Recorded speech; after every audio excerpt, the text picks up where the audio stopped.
नमस्कार मेरे प्यारे बच्चों, हम यहाँ पर अब बात कर रहे हैं क्वेश्चन नंबर 8 की। पेज नंबर 90 पर क्वेश्चन नंबर 8 पर आप पहुंच जाइए। क्वेश्चन में गिवन है if a number plus its reciprocal okay equal to 10/3 find the number. Okay, तो हमको वो नंबर फाइंड करना है जिसको हम उसके रेसिप्रोकल के साथ में ऐड करते हैं तो हमको मिलता है 10/3। तो मान लेते हैं हम लिखेंगे, हम यहाँ पर क्वेश्चन नंबर 8 देख रहे हैं, हम लिखेंगे let us consider the number be x. Okay, वो नंबर क्या है? एक्स।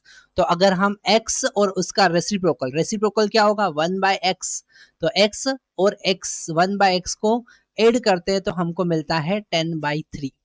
ओके, तो हमारे पास ये एक्सप्रेशन बना। अब इस एक्सप्रेशन को हम सॉल्व करेंगे। तो सॉल्व करने के लिए हम क्या करेंगे, यहाँ पर इस x का अगर मल्टीप्लाई करेंगे तो it will become x square plus 1 divided by x is equal to 10/3। Okay, अब हम क्रॉस मल्टीप्लाई करेंगे, है ना?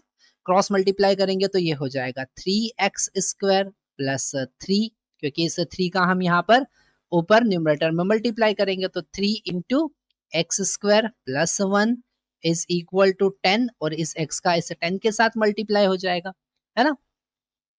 तो ये हमको एक्सप्रेशन मिल रहा है। आगे देखते हैं। आगे अगर हम 3 का अंदर मल्टीप्लाई करते हैं तो हमको मिलेगा 3x square plus 3 minus 10x, इसको हम नेगेटिव साइड लेकर आए इक्वल टू 0। तो ये हमारे पास एक क्वाड्रेटिक इक्वेशन बनी। ठीक है, अब ये क्वाड्रेटिक इक्वेशन क्या बना? 3x square minus 10x plus 3 equal to 0। ये हमारी क्वाड्रेटिक इक्वेशन बनी। अब इस क्वाड्रेटिक इक्वेशन को सॉल्व करने के लिए आप क्या करेंगे, इस 10 को डिवाइड करेंगे ऐसे पार्ट में कि आपको 3 इंटू 3 9 मिले। ठीक है, ये पहला वाला और लास्ट वाला एक्स स्क्वायर का कोफिशिएंट और एक्स और कांस्टेंट टर्म जो है, ठीक है, इन दोनों का हमको मल्टीप्लाई करना है। तो इन दोनों का हम मल्टीप्लाई कर रहे हैं तो 3 इंटू 3 इज इक्वल टू 9 मिल रहा है। अब इस 10 को हमको दो ऐसे पार्ट में डिवाइड करना है कि हमको 9 मिले। ठीक है, ये कॉन्सेप्ट ध्यान से समझना पड़ेगा। तो यहाँ पर 10 को अगर हम दो पार्ट में डिवाइड करेंगे तो 9 और 1 में कर सकते हैं, है ना? तो हमको मिलेगा 3x square minus 9x minus x plus 3 equal to 0। ठीक है, आगे सॉल्व करते हैं। आगे यहाँ पर हम 3x अगर कॉमन लेते हैं, है ना, 3x कॉमन लिया तो यहाँ से 3x बाहर गया तो x स्क्वायर का x बच गया, और यहाँ से 9x में से 3x गया तो 9 में से 3 गया तो 3 बचा और x बाहर निकल गया। माइनस यहाँ से कॉमन लिया तो ये माइनस का x हो जाएगा प्लस का, और प्लस का 3 हो जाएगा माइनस का, इक्वल टू 0।